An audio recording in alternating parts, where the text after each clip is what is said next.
Hi, this is David Patterson. I'm Director of Training at the Alamo Range.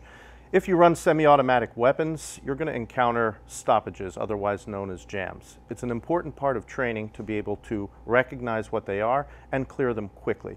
Now, a gun can stop running for several reasons. The type of stoppages I'm talking about today are the temporary ones that interrupt the cycling of the weapon and can be quickly remedied.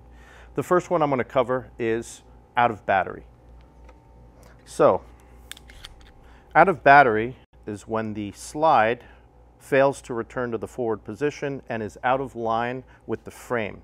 This can be caused by a very dirty gun. This can be caused by a weakened recoil spring. Also a manipulation issue. If, for example, you baby the action forward like that when you load the gun, it may not go fully forward. The solution is really quite simple. When the gun is out of battery, the trigger will not work. The gun will not fire. The solution, tap it forward, the trigger now works. And these type of stoppages that I'm talking about today are the ones that temporarily interrupt the cycling of the gun. Another thing that could cause a gun to be out of battery would be, for example, an obstruction in the chamber. For that type of thing, the gun would have to go to the armory. You'd have to take it apart and address it that way. Okay, the second stoppage I'm going to cover, failure to fire. You're pointing at the target, you pull the trigger, and you get a click, no bang. All right, that can be caused by several things. Very simply, there could be no round in the chamber. Sometimes people simply forget to chamber a round. Sometimes people don't seat the magazine in the weapon all the way. So for example, you put the magazine in and it doesn't go in all the way and the slide fails to pick up the next round from the magazine and chamber it. Or it could be a defective cartridge. In either case, the fix is the same. We call it immediate action. Since we don't know if it's an unseated magazine or defective cartridge or nothing in the chamber, what we're going to do is the same thing. We're going to tap. That's going to fix the seated magazine problem. Tap, rack, the weapon fires. Simple solution. Next, we're going to be covering the stovepipe. I'm going to show you two ways to clear that. What I have now is what you would call the classic stovepipe, where an empty casing does not clear the ejection port and gets somehow stuck in there. Obviously, the gun doesn't work, okay? So you're pointing the gun, you try to pull the trigger, nothing happens. First thing I'm going to do is I'm going to tilt the gun maybe at a 10-degree angle just to assess what's going on. In this case, it's pretty clear that we've got your classic stovepipe here. First method I'm going to teach you is to sweep it out, all right? So what I'm going to do is I'm going to take my support hand and I'm going to sweep the casing out. Now you'll note when I do this, I am not sweeping it out on my second knuckle here because I don't have a whole lot of support. What I want to do is I want to sweep it out on the large knuckle, the top of my hand, and notice I'm sweeping back, not forward. If you sweep forward, I guarantee you're going to cut yourself in the ejection port, okay? So I come up, go to fire, pull the trigger, nothing happens. I assess quickly, sweep that out, and now the gun fires. The second type of stovepipe is going to be sideways because stovepipes don't always appear in the perfect classic vertical position. Sometimes they're horizontal. So I'm going to show you how to clear that. So here we have another type of stovepipe. I cannot sweep that out now because it is in here horizontally. So once again, I'm going to come up. This is where your assessment is important. I come up, oops, trigger doesn't work. I assess, there's the stovepipe. Here's what I'm going to do. I'm going to tilt and rack. Notice what comes out of the gun. Now the gun works. All right. If you notice, what came out of the gun was the empty case that was stuck and a live round. So I had to kind of sacrifice a live round for that. So those are the two methods for clearing your stovepipe. Next stoppage we're going to cover is called double feed. Now, double feed can be a few things. In this case, I've set it up such that there was a failure to extract an empty casing from the chamber, which can happen on occasion.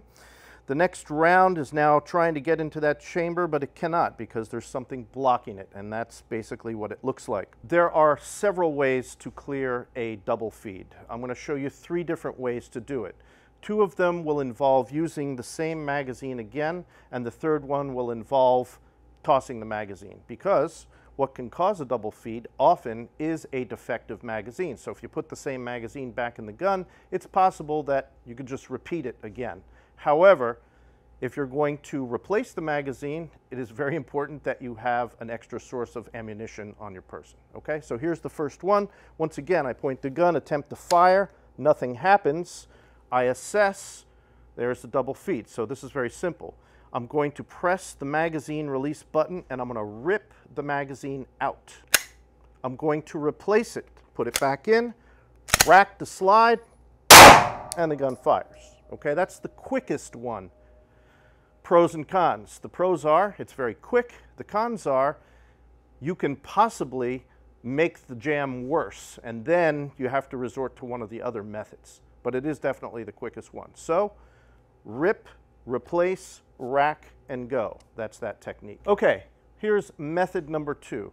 This is what you might call the classic method for clearing the double feed. In other words, taught widely in training classes, police academies, etc. Now it does involve more steps, but it's pretty much a guaranteed clear. Again, I point the gun, try to press the trigger, nothing working. I look, identify the double feed first. I lock the slide to the rear to take the tension off the spring, take the magazine out and retain it. Now you can retain it under your armpit, you can retain it in your waistband like this. You're going to rack the slide 3 times, replace the magazine, rack, and go. Okay? That's the second method. Pros and cons. The pros are you're definitely going to clear that double feed. It's much more thorough. The cons are the price you pay, more time. Okay?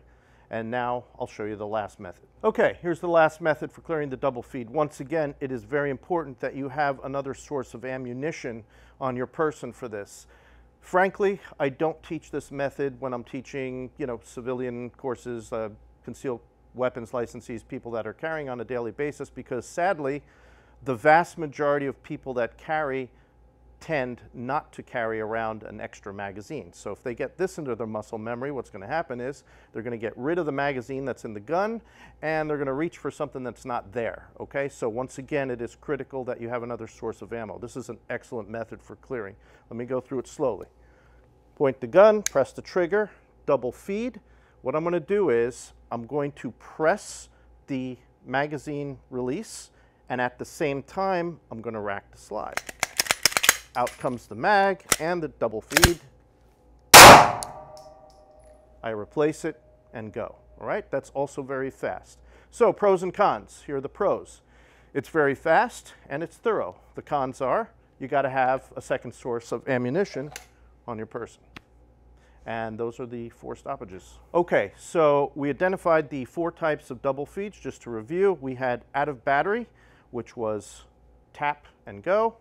We had failure to fire, tap, rack, and go. We had stovepipe. We cleared that in 2 ways. If it's your classic stovepipe, sweep and go. Second way, if it's horizontal, tilt, rack, and go. And then we had our double feed. I gave you 3 methods for that. One was rip mag out, replace, rack, and go. Second method was lock slide to the rear, remove magazine, retain it, rack, rack, rack, replace, rack, and go. And the last one was press the magazine release and rack the slide, dumping the mag, and then replace with a fresh mag, rack, and go.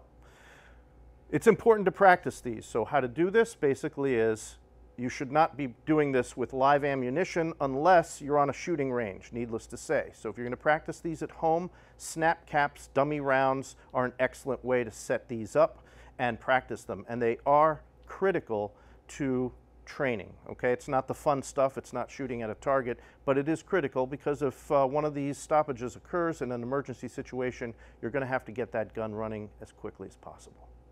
We'll see you on the range.